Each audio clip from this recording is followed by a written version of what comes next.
Hello प्यारे दोस्तों, आइए चलते हैं आज की एक नई और दिलचस्प कहानी की तरफ। आज की कहानी एक राजा की कहानी है। प्रतापगढ़ नगर नाम के एक नगर में एक प्रताप सिंह नाम का राजा राज करता था। उस राजा का राज्य बहुत ही कुशल मंगल था। प्रजा बहुत ही सुखी थी, लेकिन फिर भी राजा को हमेशा यही फिक्र लगी रहती थी कि कहीं मेरे राज में कोई व्यक्ति दुखी न हो। इसलिए राजा चाहता था कि उसके राज की सुरक्षा का निर्णय लिया जाए। इसलिए उस राजा के 4 बेटे थे। चारों ही राजकुमार बहुत ही सुंदर और बहुत ही बुद्धिमान थे।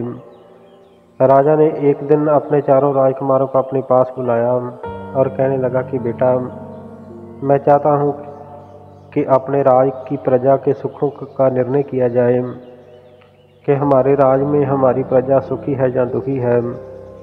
इसलिए ये जिम्मेदारी मैं आप चारों को सौंपना चाहता हूँ कि आप चारों भेष बदल कर हमारी प्रजा में जाकर ये पता लगाओ कि हमारी प्रजा में क्या हो रहा है, हमारे बारे में हमारी प्रजा क्या सोचती है, हमारा राज प्रबंध कैसा है, और ये भी देखो कि हमारे राज में कहाँ पर क्या कुछ हो रहा है।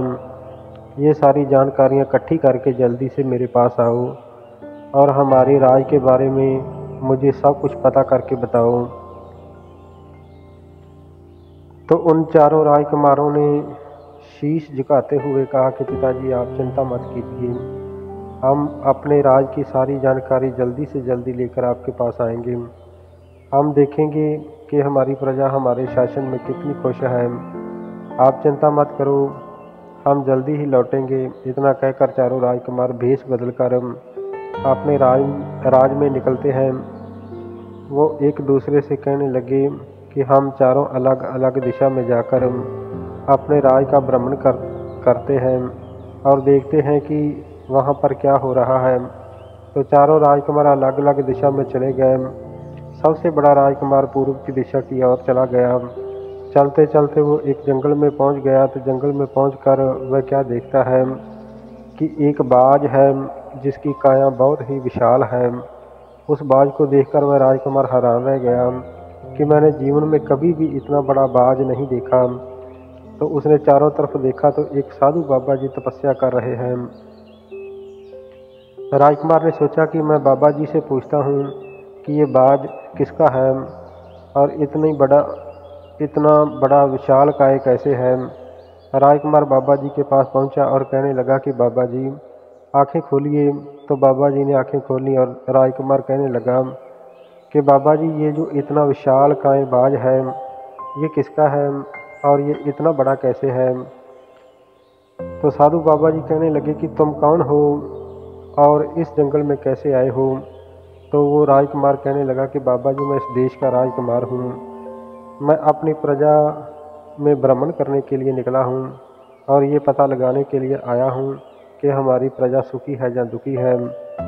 और प्रजा में भ्रमण करते करते मैं इस दौरान इधर आ निकला हूँ और मैं इस बाज को देखकर बहुत ही हैरान हूँ कि इतनी विशाल काय का बाज मैंने आज तक नहीं देखा।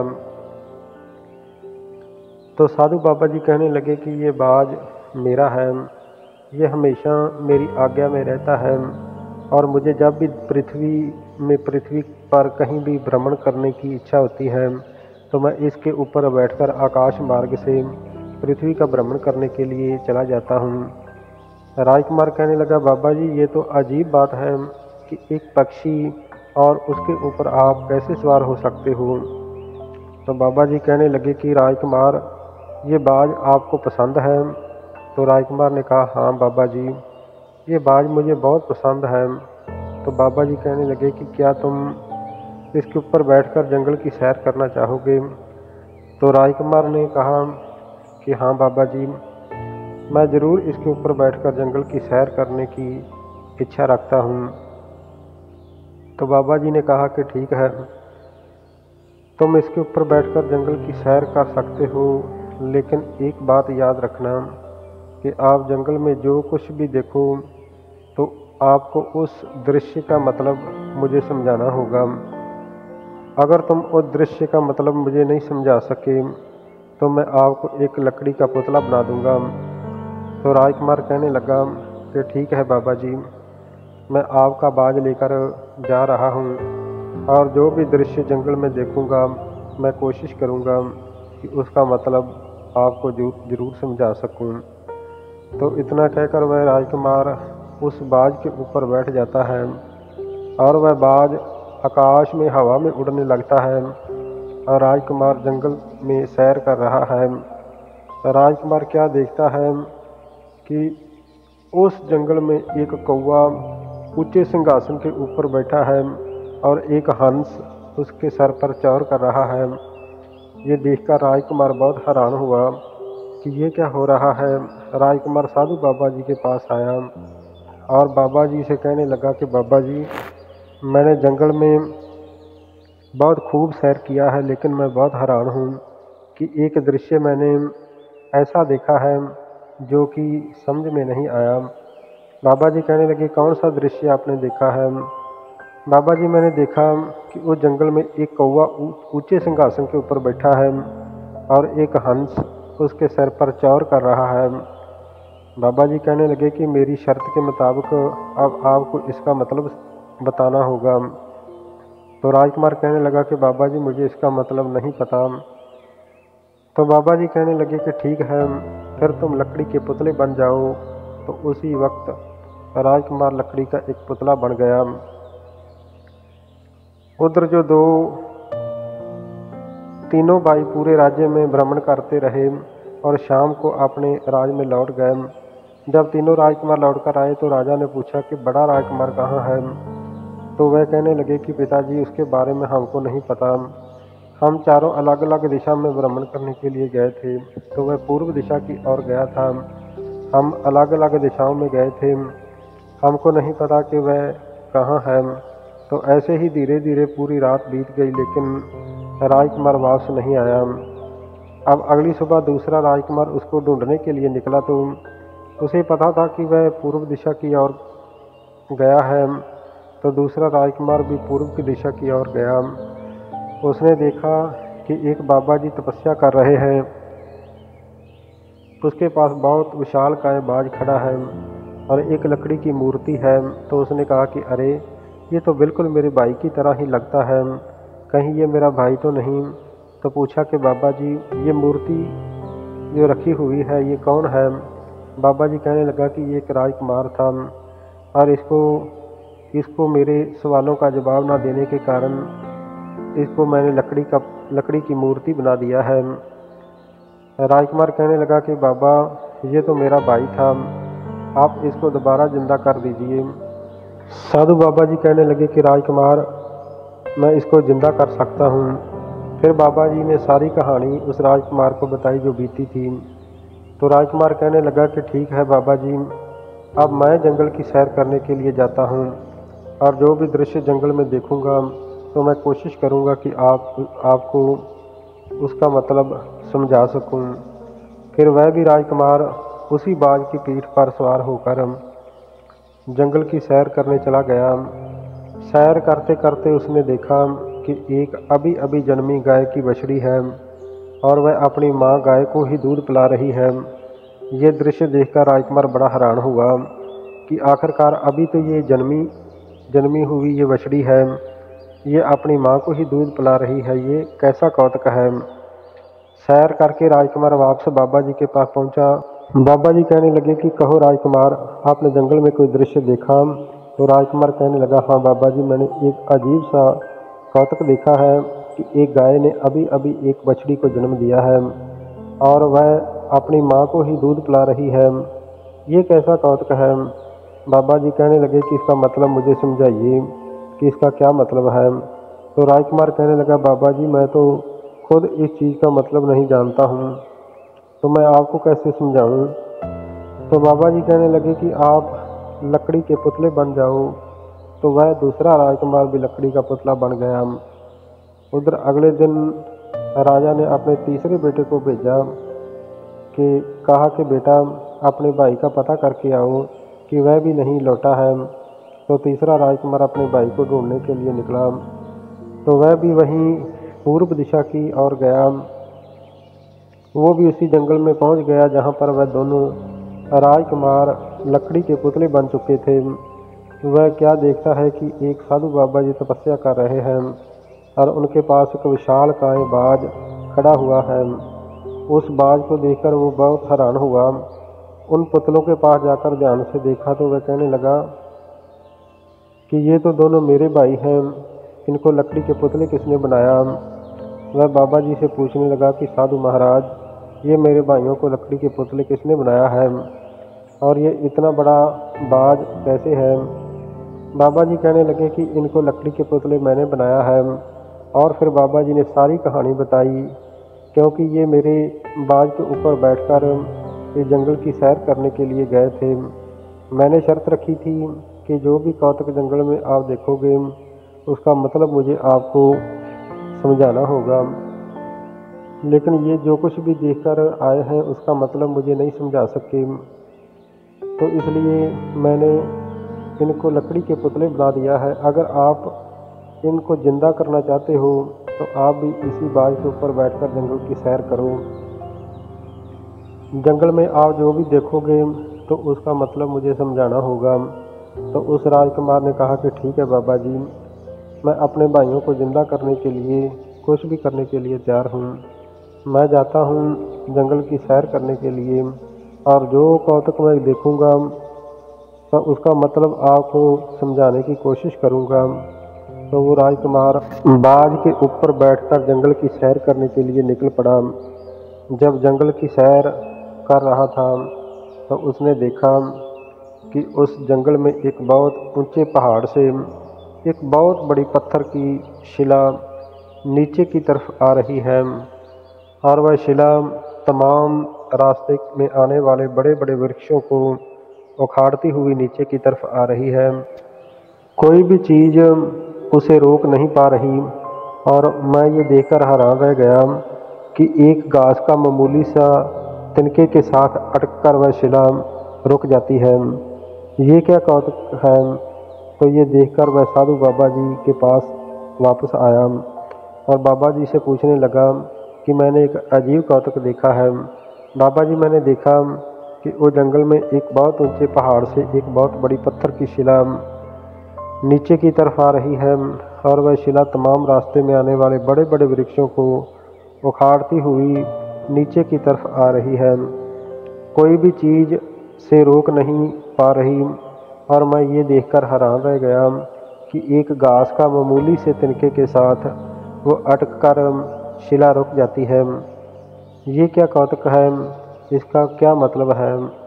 बाबा जी कहने लगे कि इसका मतलब तो आप बताओगे, नहीं तो आपको पुतला बनना होगा। राजकुमार कहने लगा कि बाबा जी, मुझे नहीं पता कि इसका क्या मतलब है। तो बाबा जी कहने लगे कि ठीक है, तो फिर तुम भी लकड़ी के पुतले बन जाओ। तो तुरंत ही वह राजकुमार भी लकड़ी का पुतला बन गया। अब वह चौथा राजकुमार महल से अपने भाइयों की खोज में निकला तो वह पूर्व दिशा की ओर गया और चलते चलते उसी जंगल में पहुंच गया जहां पर कि उसके तीनों भाई लकड़ी के पुतले बन चुके थे और उनके पास एक बहुत ही बड़ा विशालकाय बाज खड़ा है। एक साधु बाबा जी तपस्या कर रहे हैं। साधु कहने लगा कि राजकुमार, ये तीनों तुम्हारे ही भाई हैं। तो राजकुमार कहने लगा, हाँ बाबा, लेकिन इनको लकड़ी के पुतले किसने बनाया है। तो बाबा जी कहने लगे कि मैंने बनाया है, क्योंकि ये तीनों ही मेरे प्रश्नों के उत्तर नहीं दे सके। तो इसके बाद बाबा जी ने सारी कहानी उस राजकुमार को बताई और कहा कि क्या तुम जंगल की सैर करना चाहोगे। तो राजकुमार ने कहा कि हाँ बाबा जी, मैं भी जाना चाहूँगा। तो बाबा जी कहने लगे कि जो भी कौतुक आप देखो उसका मतलब मुझे समझाना होगा। अगर तुम उस कौतुक का मतलब समझा सकोगे तो मैं इन तीनों राजकुमारों को फिर से जिंदा कर दूंगा। वो राजकुमार उस बाज पर सवार होकर आकाश में उड़ता हुआ उस जंगल की सैर कर रहा है और एक जगह पर बहुत ही सुंदर तालाब था। राजकुमार ने देखा कि उस तालाब का पानी 3 छोटे छोटे तालाबों में जा रहा है और वह तीनों तालाब धीरे धीरे करके भर रहे हैं और बड़े तालाब का पानी घटता जा रहा है। उसका सारा पानी वह तीनों छोटे तालाबों में चला गया और वह बड़ा तालाब था जो बिल्कुल ही सूख गया। राजकुमार बड़ा हैरान हुआ कि आखिरकार ये क्या कौतुक है कि बड़े तालाब का सारा पानी इन छोटे तालाबों में भर गया है। राजकुमार वापस बाबा जी के पास आया और साधु बाबा जी के पूछने पर कहने लगा कि बाबा जी, मैंने ये कौतुक देखा कि एक बहुत बड़ा तालाब है और उसके पास 3 छोटे तालाब हैं। वह बड़े तालाब का पानी उन तीनों तालाबों में जा रहा है। धीरे धीरे वह बड़ा तालाब पूरा सूख गया और छोटे तीनों तालाब भर गए। इसका क्या मतलब है? तो बाबा जी कहने लगे कि इसका मतलब तो आप बताओ। तब राजकुमार कहने लगा कि बाबा जी, मुझे इस बात की समझ नहीं आई है। तो बाबा जी कहने लगे कि ठीक है, फिर तुम भी लकड़ी के पुतले बन जाओ। तो वह राजकुमार भी लकड़ी का पुतला बन गया। उधर राजा अपने चारों राजकुमारों की उड़ीक कर रहा है, लेकिन वह वापस नहीं आए। राजा ने अपने मंत्रियों से सलाह की कि मंत्री जी, मेरे चारों राजकुमार वापस नहीं आए हैं, इसलिए उनको ढूंढने के लिए हमें खुद जाना चाहिए। तो मंत्री जी कहने लगे कि महाराज, आप कहाँ जाओगे? आपको कैसे पता चलेगा कि वह कहाँ पर हैं? राजा कहने लगा कि राजकुमार बता रहे थे कि सबसे बड़ा राजकुमार पूर्व दिशा की ओर गया है, इसलिए हमको भी पूर्व दिशा की ओर ही जाना होगा। तो राजा अपना रथ और मंत्री को साथ लेकर पूर्व दिशा की ओर गया और चलते चलते उसी जंगल में पहुंचा जहां वह साधु बाबा जी तपस्या कर रहे थे। राजकुमार उनके पास ही पुतले बने हुए खड़े हैं और एक बाज विशालकाय भी खड़ा है। तो राजा उस साधु बाबा से कहने लगा कि बाबा, ये मेरे बेटों को लकड़ी के पुतले किसने बनाया? तो साधु कहने लगा कि हे राजन, क्या ये चारों आपके बेटे हैं? तो राजा कहने लगा, हाँ बाबा जी, ये चारों मेरे बेटे हैं। तो साधु कहने लगा कि इन्होंने मेरे विशालकाय बाज की पीठ पर बैठकर जंगल की सैर करने की इच्छा की थी, और जो भी मेरे इस बाज की पीठ पर बैठकर जंगल की सैर करने की इच्छा करता है, मैं उसके साथ एक शर्त रखता हूँ। शर्त ये होती है कि सैर करते वक्त उस जंगल में जो कौतुक देखोगे उसका मुझे मतलब समझाना होगा। अगर नहीं समझा सके तो लकड़ी के पुतले बनना पड़ेगा। इन चारों राजकुमारों ने सैर करते वक्त अलग अलग कौतुक देखे, पर वह किसी भी कौतुक का मतलब मुझे नहीं समझा सके। तो मेरी शर्त के मुताबिक मैंने इन्हें लकड़ी के पुतले बना दिया है। ये बात सुनकर राजा कहने लगा कि हे महान तपस्वी, मेरे इन चारों राजकुमारों को जिंदा करने का उपाय बताइए। तो साधु बाबा कहने लगे कि मैं इन चारों को जिंदा कर सकता हूँ, अगर कोई इनके द्वारा देखे गए कौतुकों का मुझे मतलब समझा सके तो।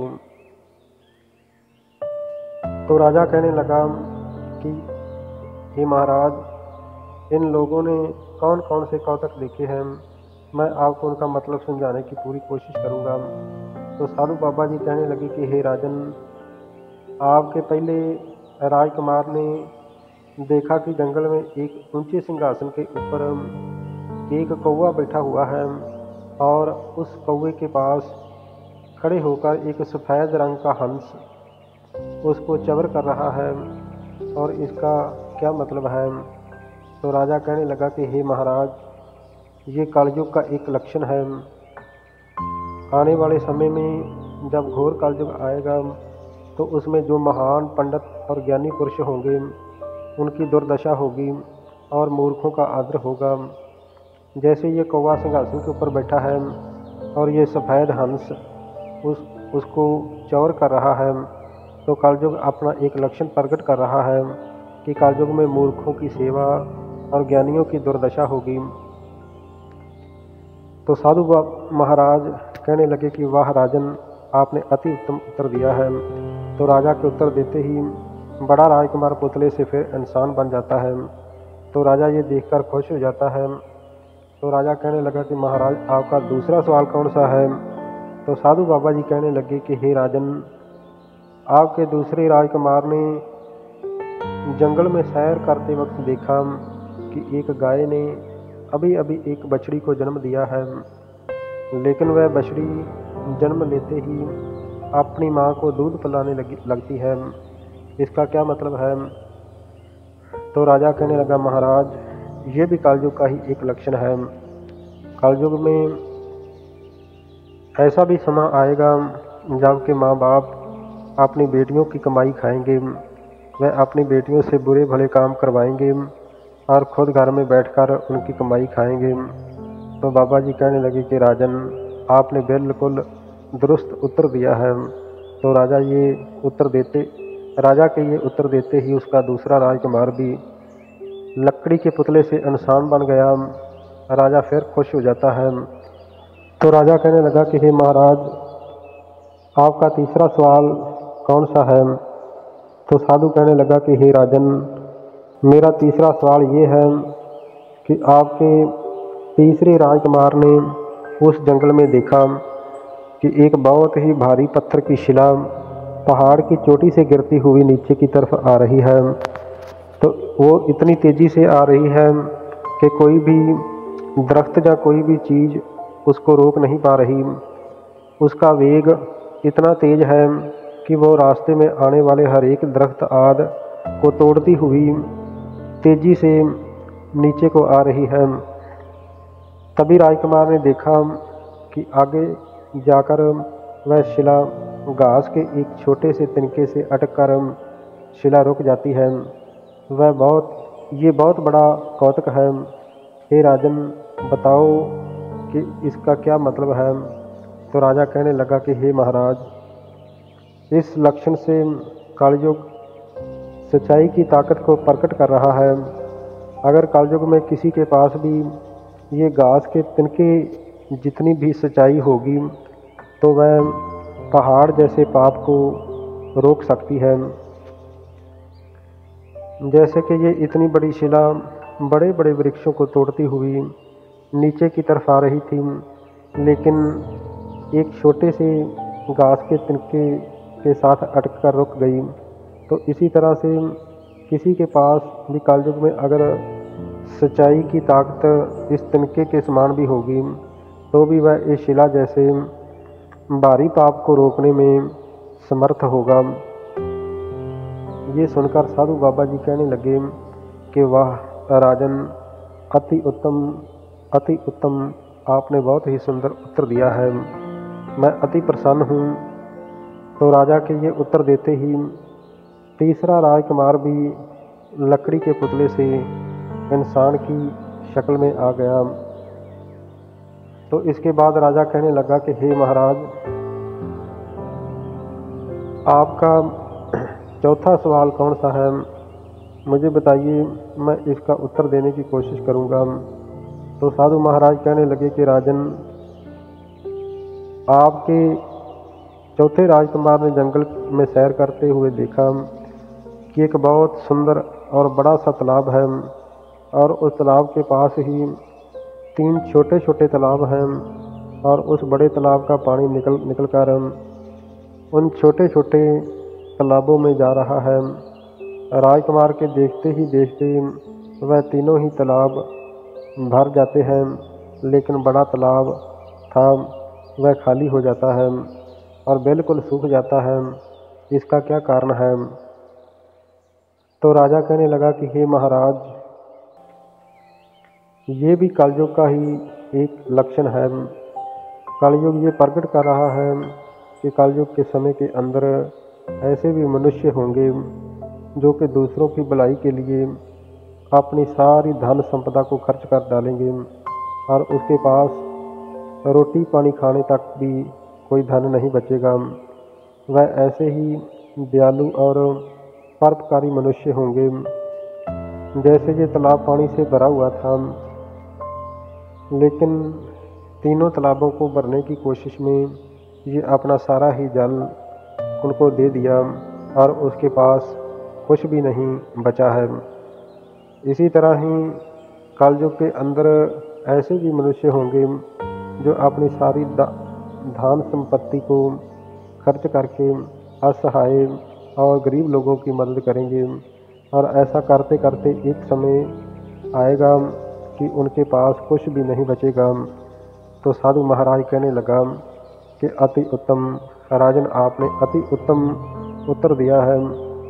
आप बहुत ही श्रेष्ठ बुद्ध हो। आप जैसा राजा हर एक देश को मिलना चाहिए। राजा कहने लगा कि महाराज, ये तो आपका बड़ापन है। तो राजा के उत्तर देते ही चौथा राजकुमार भी लकड़ी के पुतले से मनुष्य के रूप में आ गया। तो राजा बहुत खुश हुआ। साधु कहने लगा कि हे राजन, मैं आपके ऊपर बहुत अति प्रसन्न हूँ। अगर कोई वर मांगना चाहो तो मांग सकते हो। राजा कहने लगा कि नहीं महाराज, मेरे चारों राजकुमार मनुष्य की देह में वापस लौट आए हैं, तो इससे बढ़कर खुशी की बात मेरे लिए और कौन सी हो सकती है।